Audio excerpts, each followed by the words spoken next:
Hi everybody, welcome to another English class here on verbling.com. I want to just welcome everybody. If you have a reservation for this class, then you can use that right now in the first 2 minutes. Then if you see the join class button up above the video, then that means there's space, and so you can click it, and that way you will come in to the Google Hangouts. So the class was fully booked, Ida, but sometimes people don't show up. So if they, hold on, my computer's slow. Okay. If people don't show up, then in a minute there'll be the join class button available. So then you can click it and join the class. So we'll see who shows up. Hi there, Kishan. How are you? Hi, Lisa. I'm doing good. Thank you. It's good to see your little baby. What's the name? Her name is Ananya. Her name? Say it again. Ananya. Anelia. Oh, cute. How old is she? Is 1.5 years old. Oh, wow. Fun. Nice. Okay, welcome, Jose. How are you this evening? Hello, Lisa. I'm here again. Yes, welcome. And let's see. It looks like some people who are in the chat, there's probably going to be room. So we'll see. It should, the join class button should appear shortly. I just started about 2 minutes late after the hour. My computer is kind of slow right now, so I'm waiting and waiting for the windows to open and things like that. So Ida and Natalia, I think you'll probably be able to join in just a minute. But if somebody did have a reservation, then you can use that. The reservation is, you know, if you think you might want to go to that class and you want to make sure you have a space, then you can reserve the class. But, you know, things change. Maybe you can't actually attend the class, and then this happens. So some people show up, some people don't, and then the join class button appears so anybody can join at that point, as long as you're a verbling.com member. Okay, hi Fausto, welcome back. And hello, teacher. Hi. Did you eat some M&Ms today, Fausto? Obviously, because I have this bad habit in me. Yeah. So I think that I had a lot of stress in this day. So when I feel stressed out, I usually eat a lot of M&Ms. At least 3 packages of M&Ms. Wow. Does it help? Does it help you feel better? Not at all. You can't tell for sure. Yes. Okay.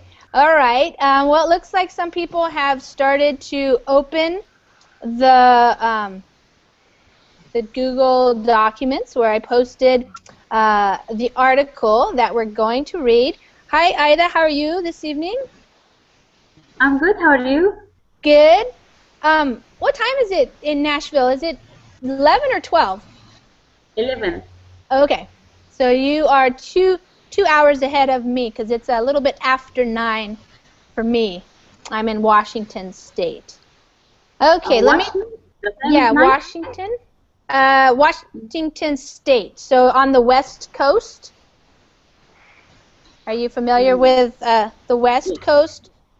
Like California, yes. Oregon, Washington, yeah. Seattle is the big city here. Yeah. Okay. So I am a member at Verblink, but I found difficulty to join some classes. When I'm trying to join, I see it's full booked and doesn't allow me to join the class. Yes, same to me.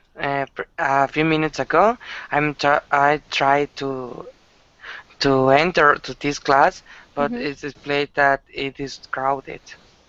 Yeah, I don't know what happens then, I know sometimes people can reserve a seat, and then for the first 2 minutes of the class, it says something like get your reservation, or I don't remember what it says. And then after 2 minutes, then it should show just the join class button. So then anybody can join, even if you didn't have a reservation or anything.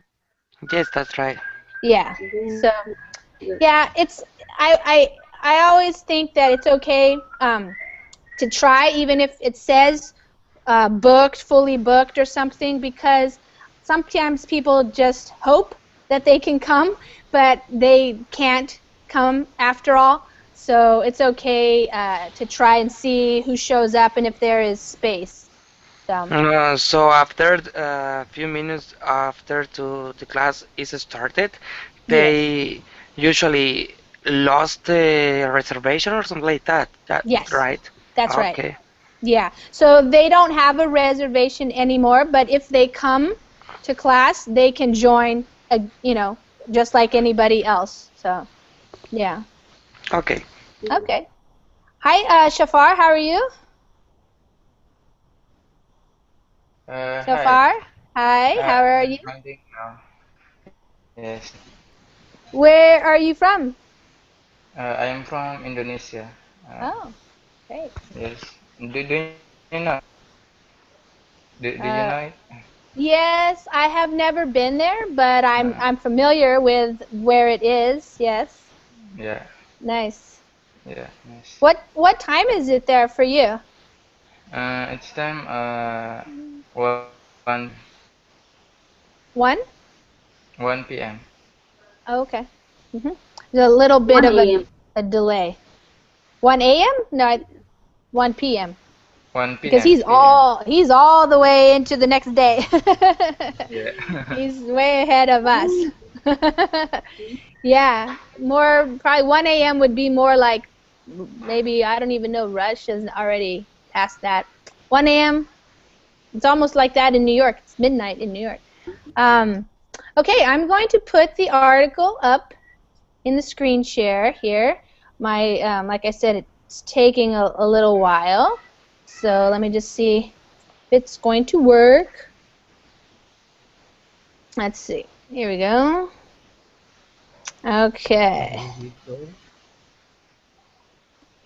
So I'm going to put the article up in the screen share so everybody can see it on the screen, but you can also just read along in the Google document on the page in an other window that opened up for you.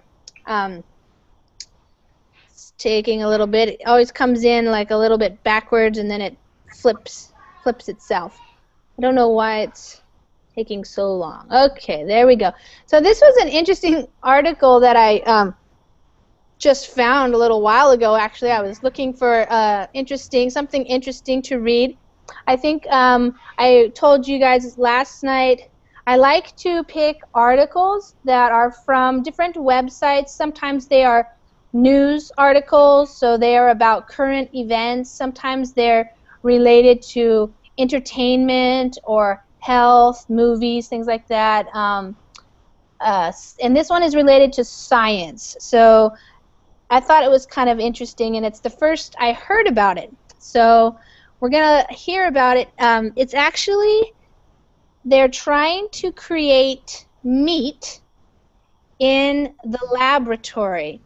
So they created this hamburger patty. I'm opening this window because I want to show you a picture before we start reading, so that will help give you a little bit of more of a context to see what we're talking about here. So this right here, you can see, this is called a petri dish in English, this little dish here, and this right here is the hamburger patty. So when we have ground meat or ground beef and we put it together and make like a circle out of it and we smash it together, that's called a patty, a hamburger patty, and they made this in the laboratory.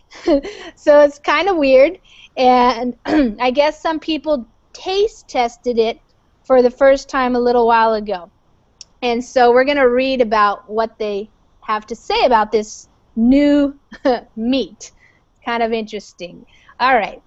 So I will read first, usually like one paragraph or so at a time, and then I will call on you guys to read the same thing. When I'm reading, that's a chance for you to listen to me and how I pronounce the words and how I say the phrases and stuff. And you can ask me any questions you want. I will go over some vocabulary that I picked out, but if you want me to explain something to you, then you can just ask. That's fine. And so here we go. The title is Meet the New Meat, and the subtitle is Scientists Made a Hamburger Without Harming Animals, but it cost as much as a house.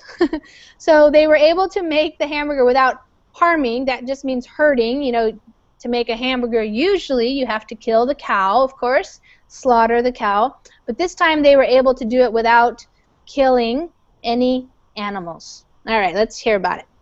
On August 15th, 2 food tasters joined a chef and a scientist on a stage in London before a live TV audience.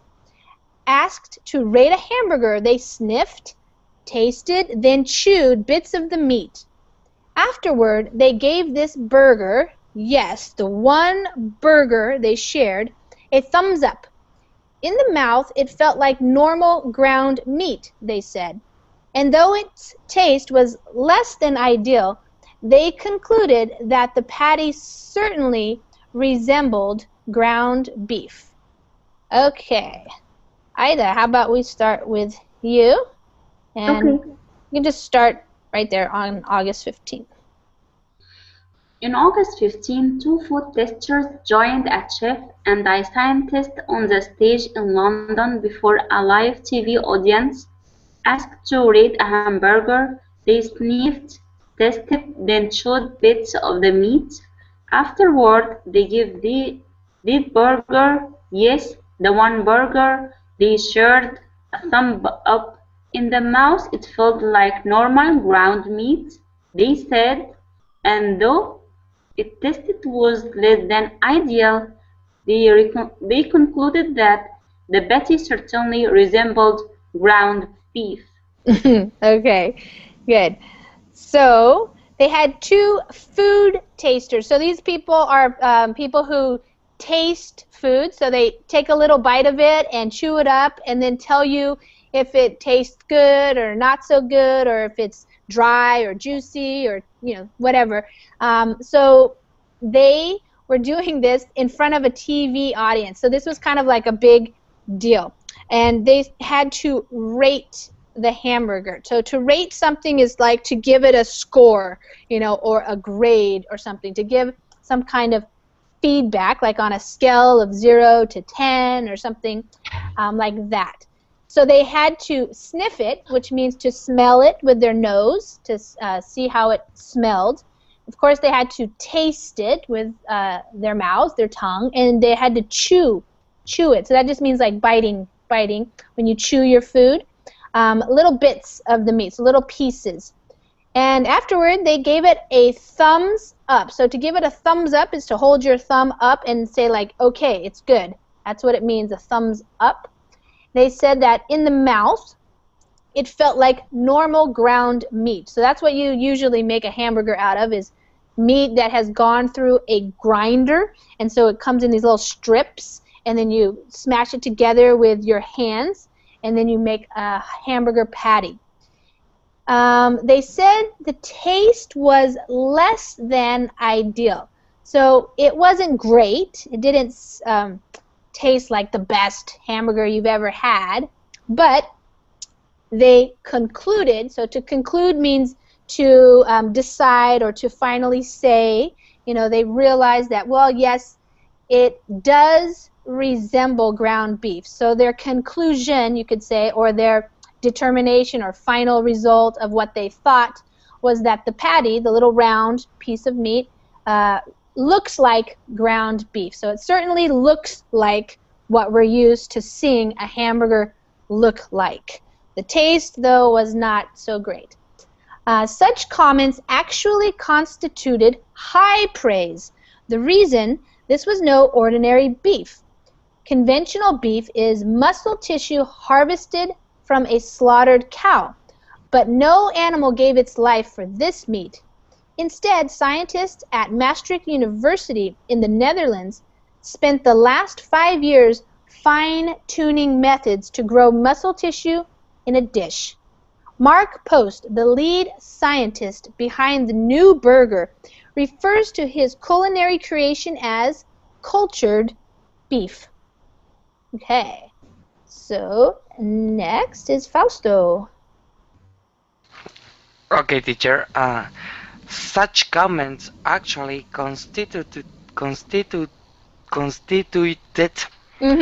high price. The reason, this was no ordinary beef. Conventional beef is muscle tissue harvested from a slaughtered. Yeah, slaughtered. That's a hard one because it has that GH, slaughtered. Cow. But no animals gave its life for this meat.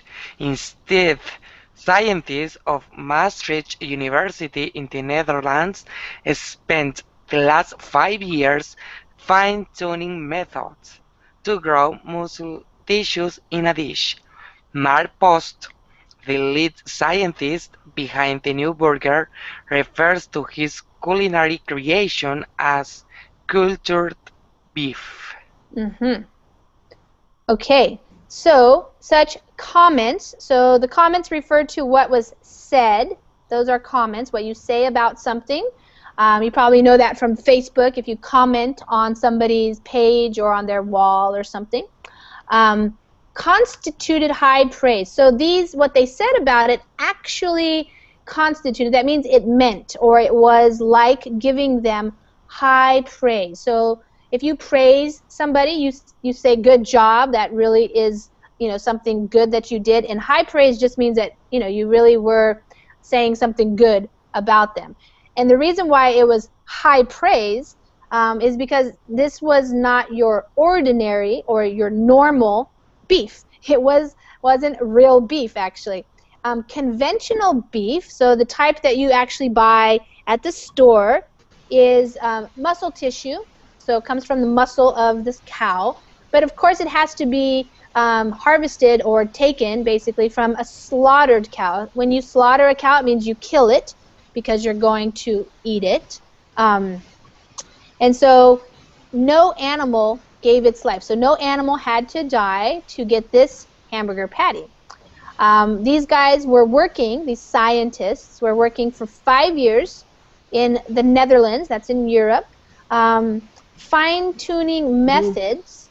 So when you fine-tune something, it means that you're working on the details of it. You're trying to perfect your method of doing something so that it's really good. And so that's what they were spending their years doing. They were figuring out how to grow the muscle tissue in the dish. So the picture of the dish that I showed you right here, they just grew it right there. So this meat started out as not looking like that. Then it grew and grew and grew. So that's why they call it cultured beef, because usually in science, when you have a petri dish like this, you culture something like cells or something like that. Culture, it means to grow it. So that's what, it's like grown beef instead of from like cow or something. Post's team started with stem cells. These special cells multiply rapidly and can differentiate into nearly any type of cell. Post harvested his starting cells, so the ones that he started with, from a cow. Using a needle, he removed some muscle stem cells from a living cow. These cells ordinarily replace lost or damaged muscle tissue to help an animal heal. In the lab, Post fed those cells so that they would multiply, producing millions more muscle cells. Okay. It's pretty amazing. All right. Jose. Okay. Post-stem started with stem cells. These special cells multiply rapidly and can differentiate into nearly any type of cell. Post harvested his starting cells from a cow. Using a needle, he removed some muscle stem cells from a living cow. These cells ordinarily replace lost or damaged muscle tissue to help an animal heal. Mm-hmm. In the lab, Post feed those cells so that they would multiply, producing millions more muscle cells. Mm-hmm. Okay, so they worked with the stem cells. So at the bottom here, there's some better definitions here. So a stem cell is actually a blank slate cell that can give rise to other types of cells in the body. Stem cells play an important role in tissue regeneration and repair. So basically, that's just telling us that these stem cells can turn into other types of cells. And so that's why they can use them and grow different cells, turn them into different cells and then grow. That's what the differentiate means. If you differentiate, it means you're changing and then growing. Then they grow after that. So to like make different. So they're going to differentiate. It's a scientific term. And so the stem cells, they can basically turn into or differentiate into pretty much any type of cell, muscle tissue cell or other types of cells that are in your body. So he took some to start off with. So he took them from the cow using a needle, and then he grew them in the dish.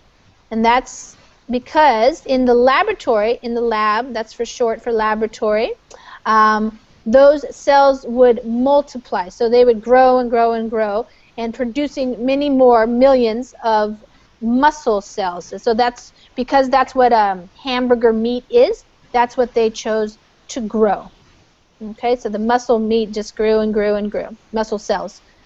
Over time, these cells can be formed into strips, but they're small. The scientists needed 20,000 strips to create just one patty. Then, to make it better resemble ground beef, they added bread crumbs for texture and beet juice for coloring. Hanny Rutzler was one of the 2 people invited to sample the cultured burger. She thoughtfully sniffed and chewed her bite. There is quite some intense taste, and it's close to meat, concluded this nutrition scientist based in Vienna, Austria. She added, however, it's not that juicy. Okay. Over time, oops, sorry about that. Kishan? Yes, teacher. You can read from over time. Okay, teacher. Over time, these cells can be formed into strips, but they are small. The scientists needed 20,000 strips to create just one patty.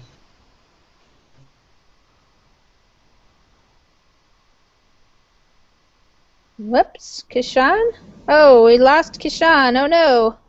Oh, bad internet probably. Oh, here he comes again. Yay. Hi, Kishan.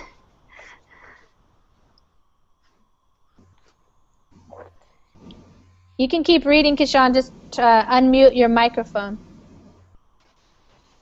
There you go. Teacher, I have some connectivity problem. Yeah, sometimes the internet doesn't work so well. You can keep reading. Yes, teacher. Okay. Then to make it better resemble ground beef, they added bread crumble for texture and beet juices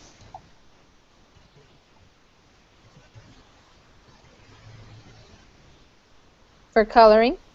for coloring. Hanny Rutzler was one of the 2 people invited to sample the cultured burger. She thoughtfully sniffed and chewed her bite. There is quite some intense taste, and it is close to meat, concluded this nutrition scientist based in Vienna, Austria. She added, however, it is not that juicy. The other, Yeah. Okay, stop there. okay, Now, good. So the cells, they actually grow, they multiply, and they're growing, and then they turn into or form into strips. Those strips are like when you grind the meat and you push it through a grinder, that's what comes out. Like it looks like little worms almost, little kind of worms. And so they took a lot of them, 20,000 strips, to create just one patty. That's it, just one. And then they tried to make it better resemble. So again, the verb to resemble means to look like. So they're trying to make it look like a real hamburger. So in order to do that, they had to add breadcrumbs. So the breadcrumbs are the little pieces of bread after the bread is kind of hardened, and you're not going to eat it anymore. And then you you can rub it in your hands, and then that makes the breadcrumbs. And this is for the texture, so how it actually feels. And then they put beet juice. So beet is a red vegetable. It's very dark red.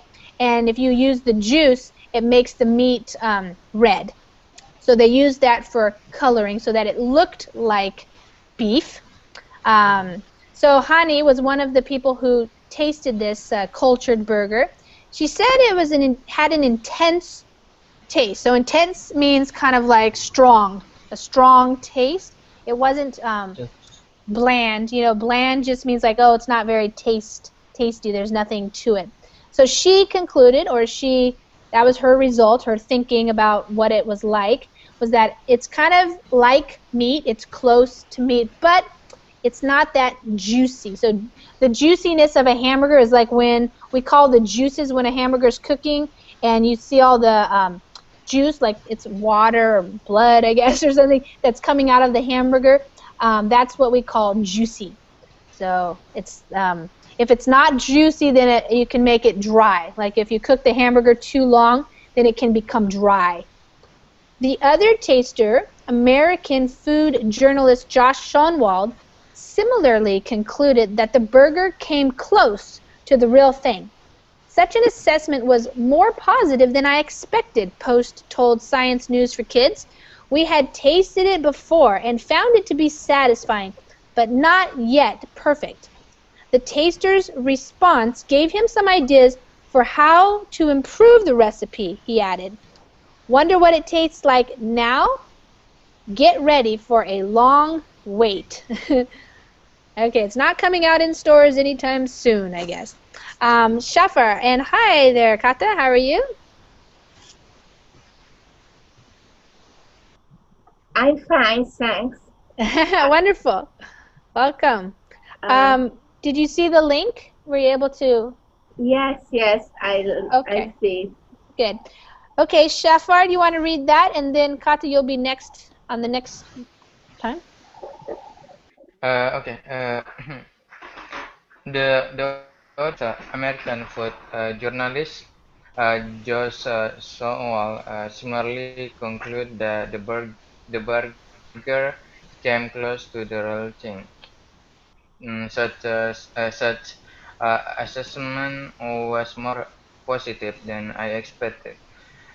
Post told Science News for Kids, we had tested it before and found it is satisfying but not yet perfect. The tester's response gave him some idea for how to improve the recipe. He added, wonder why it tastes long. Get ready for a long wait. Okay, good. All right, so the other guy who tasted it was a food journalist. So he's a person who writes about food in like a magazine or online. That's what journalists do. They write. And he had a similar conclusion, or the way that he thought about it was that it came close to the real thing. So it was close to a hamburger. And this assessment, so when you make an assessment, it's like what you say about something. Another word for that is evaluation. So they basically said it was pretty good and it tasted somewhat like a hamburger, but it really looked more like a hamburger, but it wasn't as good. But it was actually a pretty positive assessment. So it was more positive than the researcher expected. To expect something is what you think is going to happen. So he actually didn't think it was going to be that good of an assessment, but it was. So he said, we had tasted it before and found it to be satisfying. So it was, it's okay to eat, but not yet perfect. So they were hoping that it would taste more like a real hamburger. So their response, the response is what they said. It gave them some more ideas for how to improve the recipe. The recipe is what they put in, how to make the patty, the hamburger patty. And here's the question. Wonder what it tastes like now? So that means, like, do you wonder what it tastes like now? Like maybe you wish you could try this hamburger. Get ready for a long wait. So that tells us that it's not coming out anytime soon for people like us. Computer scientist Sergey Brin, who co-founded Google, funded Post's work on cultured beef. Post's quest for the first lab-grown burger came with a hefty price tag, more than $300,000. But the lone burger it yielded was worth it, Brin said in a video that aired with the burger tasting. As weird as lab-grown meat may sound, he and physiologists like Post see its development as one way to plan for the future. Okay, got that. Starting from computer scientist. Computer scientist George Brin, who co-founded Google, funded Post's work on cultured beef. Post's quest for the first lab-grown burger came with a hefty price tag, more than $300,000. Yeah, that's a lot. Yes, but the young burger it yielded was worth it. Brin said in a video. It had on the picture. That aired. But I couldn't see Oh, a picture. do you see it now? Yes. Okay. Brian said in a video that aired with the burger tasting. As weird as lab-grown meat may sound, we and physiologists like Post see its development as one way to plan for the future. Good. Okay, so you guys may have heard of Sergey Brin. He is one of the co-founders of Google. So he funded. This means he paid for it. He gave the money to the researchers to spend these last 5 years working on this hamburger patty. Post, this is the name of the researcher, his last name. He was on a quest for, that means like a quest is something you're going after. It's like, I gotta figure this out, so it's like an adventure usually, or a journey or something. It's something you're trying to achieve. And so what he was on the quest for was this first lab-grown burger. So that just means a hamburger that was grown in the lab. But it came with a hefty price tag.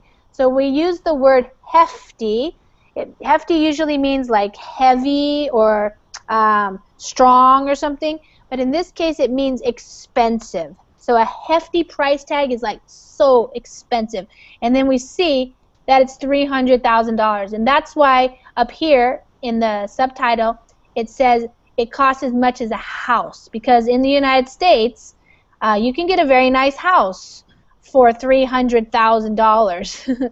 You could buy 2 houses in some places for $300,000. So it's very expensive. And then the next sentence says, but the lone burger, one burger is all it came up with, the lone. So if something is the lone, it's the single, it's the one, the only burger. It yielded. The yield is the result. So it got you $300,000, got you 1 hamburger patty, but he thinks it was worth it. if you want to click on this link, there's a video there. You can watch him, see what he says about it. It aired on TV, so to air means it just was on the video or on the TV. That's when a program airs, is when it's on. So it's weird. Weird is kind of as weird as lab-grown meat may sound. So even though it sounds weird or it sounds strange, bizarre, crazy, they see this as the wave kind of the future, as something you can do to plan for the future. So it's like a development. You know, when you develop things, it's like what's going to happen. So maybe we will be growing hamburger patties in the lab. Who knows? A 2011 United Nations study predicted a dramatic increase in the worldwide demand for meat in the next 40 years. But raising animals like cows will require using large swaths of land and devoting enormous quantities of crops to feed the animals. In addition, those animals produce methane, a colorless greenhouse gas that contributes to global warming. Okay, Aida. We lost Kishan. Okay, 2000 United Nations study. In 2000 United Nations study predicted a dramatic increase in the worldwide demand for meat in the next 40 years. But raising animals like cows will require using large swaths of land and devoting enormous quantities of crops to feed the animals. In addition, those animals produce methane, a colorless greenhouse gas that contributes to global warming. Okay, so I think everybody knows the United Nations, so countries working together. They made a study and it predicted. So when you predict something, it's what you think is going to happen in the future. It's like your best educated guess. So it's based on information. It's not just like a wild guess or something. So they're based on their data or their information. They think that we're going to have a dramatic increase. So when we put those two words together, it's to emphasize how big the increase will be. So they think that we're going to have a dramatic increase in the worldwide demand. So everywhere in the world, people are going to want to eat more meat. So the demand for something it means that's what people want. So if they want more meat, or if they want more milk or cheese or cars or computers, that's the demand for something. So over the next 40 years, that's what they predict. But the problem is that raising animals, when you raise an animal, it means you grow it. So from the time it's born as a baby, and you feed it and you feed it and you feed it, and then eventually, if you are raising it for food, then you kill it or you slaughter it, and then you prepare it to eat. So cows, they require, so if you want to grow cows or raise cows, you have to use large swaths of land. Swath is just like a piece of land. So you need lots of land to have cows around. They're big animals and they eat, a lot. So you need to have them on big pieces of land. And of course, you have to devote enormous quantities of crops to feed them. So devote means you have to take a certain part of the earth, some land, and you have to grow food just for feeding those animals. So when you devote something to something, it's specifically for that reason. And enormous is huge, big, large amounts of crops. So usually cows eat like corn and soybean and things like that. So you have to grow those crops, and then you have to feed them to the animals. So that's a big process. And the problem with this is that these cows are producing, because of all of their manure, so their poop, their waste, it creates this gas called methane, which they tell you here is a colorless greenhouse gas that is contributing to global warming. So some people believe that this methane gas is causing or contributing to the problems of global warming. So it's kind of a problem. Cultured beef may meet the growing worldwide demand for meat without raising and slaughtering livestock, explains Post. The August 15 demonstration showed the technology exists, but don't go looking for cultured beef in the supermarket yet. Okay. Fausto. Okay, cultured beef may meet the growing worldwide demand for meat without raising and slaughtering livestock, explained Post. The August 50 demonstration showed the technology exists, but don't go looking for cultured beef in the supermarket just yet. Okay, good. Yeah, so growing worldwide demand. So that's, if you're ever reading about markets and news and finances, you'll always see that phrase there, growing worldwide demand for something. It just means that more and more people are wanting it. So you have to meet it, to supply what the people want. Let's see, cultured beef maybe. So they're saying that this beef that they made in the laboratory might be able to meet the need or the demand, or make it so that it can supply the meat. And that would be what the benefit would be, is that you don't have to raise and slaughter livestock. Livestock is another name for animals that you use for food. So especially cows, and also like lamb, sheep, pigs, things like that, livestock. The stock is referring to the animals, and live means they're still alive. You haven't slaughtered them yet. So this demonstration, when they showed us what the patty was like, it showed us that we have the technology now. It exists. It's already here. But it's not something that will be in the supermarket or the grocery stores just yet. So it's too soon for that to happen. Post says scientists still need to design new technologies to mass produce and process the meat, but they're off to a good start.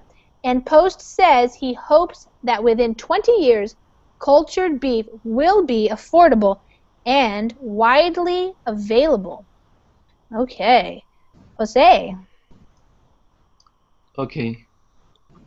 Post says scientists still need to design new technologies to mass produce and process the meat, but they're off to a good start. And Post says he hopes that within 20 years cultured beef will be affordable and widely available. Good. So they still have things they have to do, like create or design some new technologies, and so that they'll be able to mass produce. When you mass produce something, you make a lot of it at one time. So like in a factory or something like that. And then you have to process it. So when you're processing meat, that means you're making it into the patties, or you're packaging it or something like that. That's how you process meat. They're off to a good start. So to be off to a good start just means that you've already accomplished something, and the start is good. So you have hope for the future, that you hope that it will be possible to do even more. So what their hope is, he wants this to happen, that in 20 years it will be affordable, which means it will be cheap enough for people to buy it in the stores, and it will be widely available. So widely means throughout many areas, maybe the whole world or something, maybe many countries. So if it's widely available, lots of people can buy it.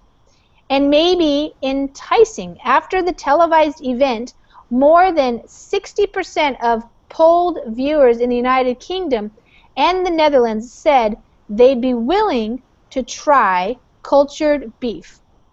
Okay, Kata, why don't you read that one, and then Shahar will read the last one. From And Maybe Enticing. And maybe enticing. After the televised event, more than 60% of poll viewers in the United Kingdom and the Netherlands said they'd be willing to try cultured beef. If something is enticing, it means it tastes good and you want more of it and you want to try it. So they're hoping that it will be affordable, widely available, and maybe enticing. So something that people will like. They will want to eat it. They will want to buy it. And so, in fact, after this event that was televised, so it was broadcast or aired on TV, more than 60% polled viewers. So when they take a poll, that means to take like a survey. So they asked the people who were watching, the viewers, if they would be willing to try it. And 60% of the people said yes, that they would try that. Some people think this is science fiction, Bryn says. I actually think that's a good thing. He argues if what you're doing is not seen by some people as science fiction, it's probably not transformative enough.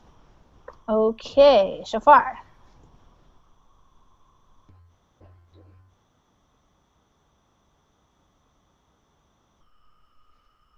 Shafar, your microphone is muted.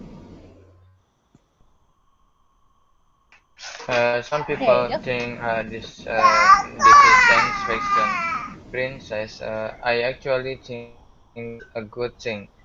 He argues if what you are doing is not seen by some people as a science fiction, it's probably not transformative enough. Okay, good. So, science fiction, you guys probably understand what that is. It usually means the type of fiction, like movies or stories, novels, that is kind of in the future.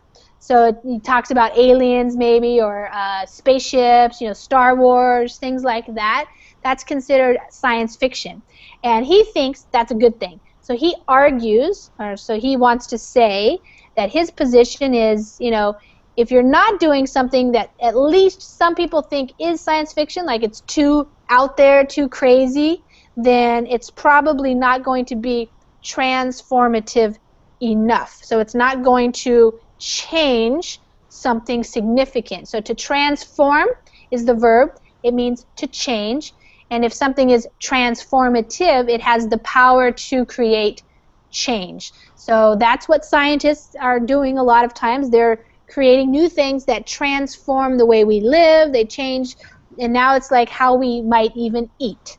So I thought that was really interesting because in 20 years, I'll be in my 60s by then. So I don't know if I want to eat meat out of a petri dish or not. But we have about 9 minutes left. So first I want to ask, does anybody have any questions about the article, any of the vocabulary, or anything you want me to explain to you? Was it pretty clear? Was the language easy for you guys, or just right?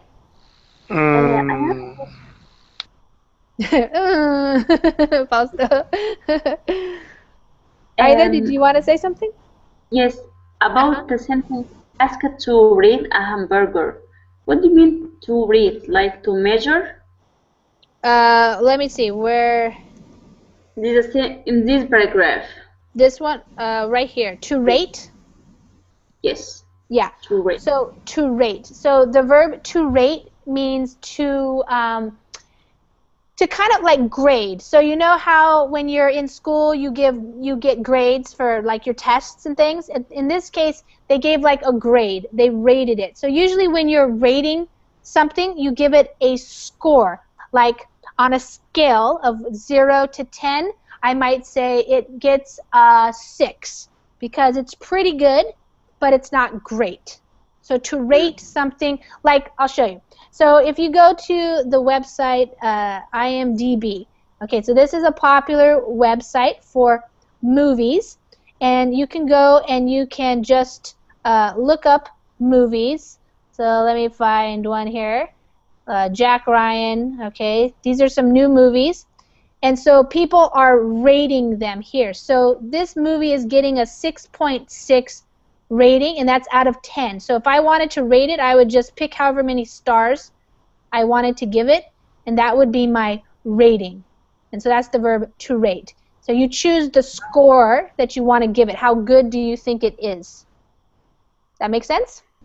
Yes, yes, Okay. thank you. Yeah. So that's what they did for the hamburger too. They gave the feedback, like, you know, they sniffed it, tasted it, they chewed it, and they had to rate it. So they didn't necessarily give it a score, but they gave it a thumbs up. So they said it's pretty good. You know, it wasn't perfect. It wasn't exactly like a hamburger, but not too far off, we could say.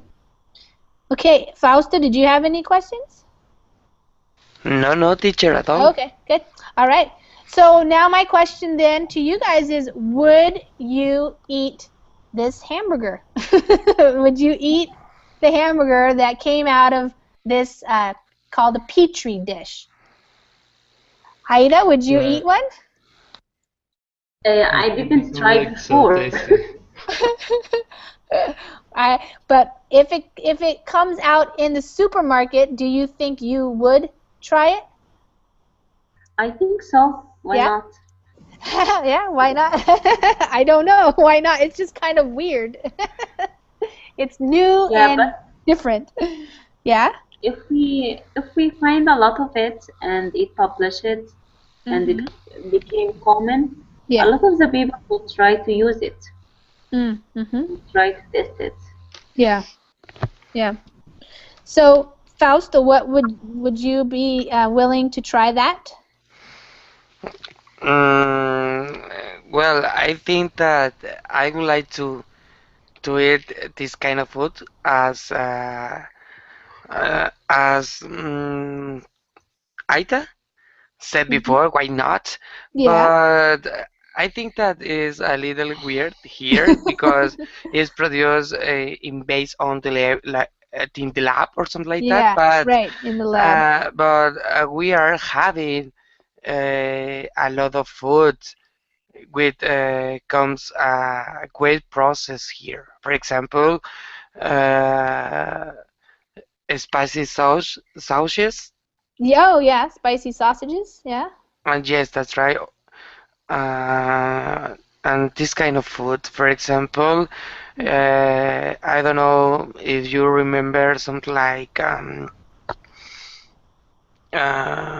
let me see,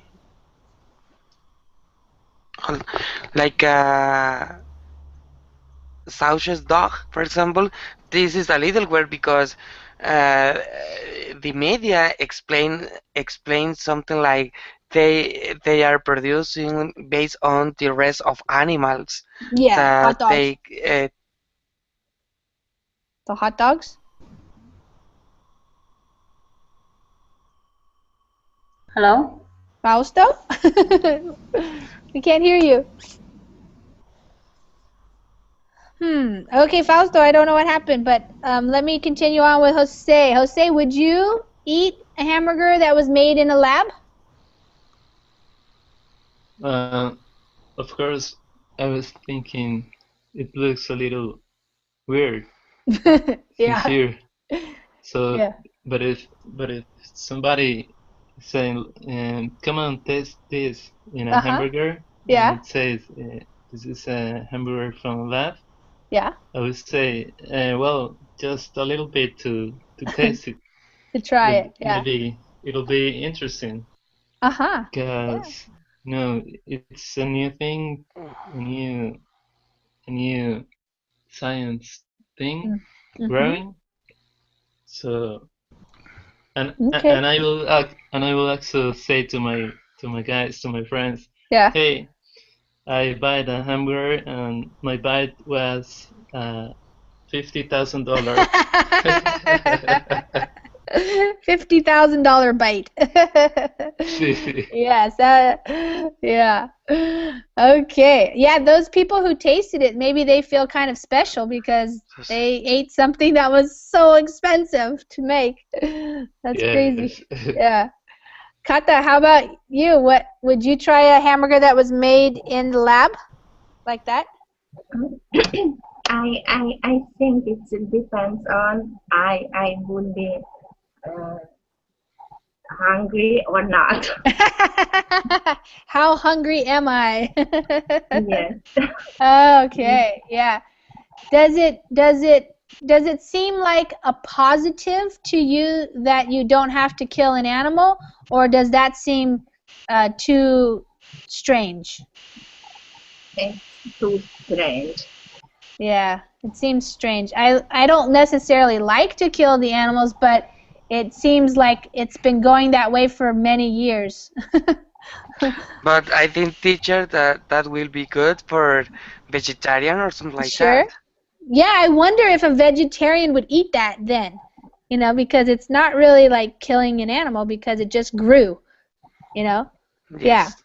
Yeah. So, let me ask Shafar real quick. Shafar, would you try? And then Ida, I'll explain it to you. Shafar, would you eat this type of hamburger? Uh, I'm not used to eat some hamburger, so just it's we call a halal in my country, but Mm. I think that's strength, and then I don't think that best the best food, but and then what I thinking for like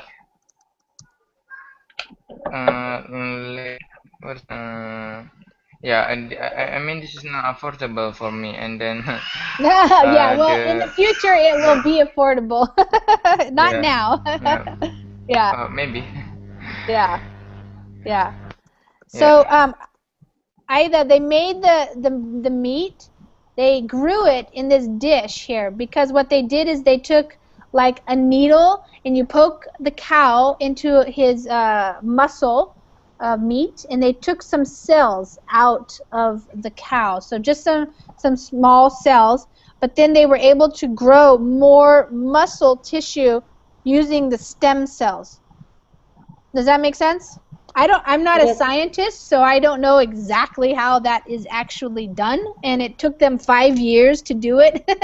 So it's not that easy, apparently, but that's how they did it with these stem cells, and then putting the muscle tissue cells with it, and then the stem cells apparently grow themselves, and then they divide, differentiate, and that way it just builds up more and more. Yeah, so Okay. interesting. Okay, well, you guys learned something new today. So if in 20 years you're eating a hamburger like this, you can say, I learned about that on Verbling 20 years ago. So true. Okay. And I will say, hey Lisa, turn your camera. Guess what I'm eating. Yeah, right. Yeah, you get a picture on Facebook. Look, I'm eating that hamburger. It only cost me $5. Okay. All right. Well, thank you guys for coming. We used up all of our time, and I think there's another class happening now if you want to work some more on Verbling. Otherwise, I'll see you another time. Thanks for coming and reading and participating. Okay. Thank you. Thanks, Thank Lisa. you. Goodbye. Take care. Bye-bye. Good night. Bye-bye. Same to you. Hi, everybody. Welcome to another English class here on verbling.com. I want to just welcome everybody. If you have a reservation for this class, then you can use that right now in the first 2 minutes. Then if you see the join class button up above the video, then that means there's space, and so you can click it, and that way you will come in to the Google Hangouts. So the class was fully booked, Ida, but sometimes people don't show up. So if they, hold on, my computer's slow. Okay. If people don't show up, then in a minute there'll be the join class button available. So then you can click it and join the class. So we'll see who shows up. Hi there, Kishan. How are you? Hi Lisa, I'm doing good, thank you. It's good to see your little baby. What's the name? Space. Then you can reserve the class.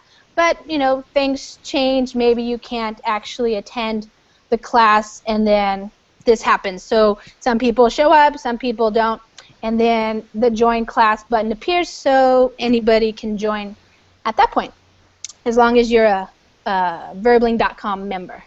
Okay, hi Fausto, welcome back. And Hello, teacher. hi. Did you eat some M&Ms today, Fausto? Obviously, because I have this bad habit in me. Yeah. So I think that I had a lot of stress in Oh, this day. So yeah. when I feel stressed out, I usually eat a lot of M&Ms. Mm. At Mm-hmm. least 3 packages of Wow. M&M. Does it help? Does it help you feel better? Not at all. You can't tell for sure. Full booked and doesn't allow me to join the class. Yes, same to me. A few minutes ago, I tried to enter to this class, but Mhm. it's displayed that it is crowded. Yeah, I don't know what happens then. I know sometimes people can reserve a seat, and then for the first 2 minutes of the class, it says something like get your reservation, or I don't remember what it says. And then after 2 minutes, then it should show just the join class button. So then anybody can join, even if you didn't have a reservation or anything. Yes, that's right. Yeah. So yeah, it's I always think that it's okay to try, even if it says booked, fully booked or something, because sometimes people just hope that they can come, but they can't come after all. So it's okay to try and see who shows up. Her name is Ananya. Her name, say it again. Ananya Anelia. Oh, cute. How old is she? is 1.5 years old. Oh, wow. Fun. Nice. Thank Okay, you. welcome, Jose. How are you this evening? Hi, Lisa. I'm here Hi. again. Yes, welcome. And let's see. It looks like some people who are in the chat, there's probably going to be room. So we'll see. It should, the join class button should appear shortly. I just started about 2 minutes late after the hour. My computer is kind of slow right now, so I'm waiting and waiting for the windows to open and things like that. So Ida and Natalia, I think you'll probably be able to join in just a minute. But if somebody did have a reservation, then you can use that. The reservation is, you know, if you think you might want to go to that class and you want to make sure you have a... Yes. Okay. All right. Well, it looks like some people have started to open the Google Documents where I posted the article that we're going to read. Hi, Ida. How are you this evening? I'm good. How are you? Good. What time is it in Nashville? Is it 11 or 12? 11. Okay. So you are two hours ahead of me because it's a little bit after 9 for me. I'm in Washington State. Okay, let me... Washington? The time Yeah, is 9? Washington. Washington State. So on the West Coast. Are you familiar with the West Coast?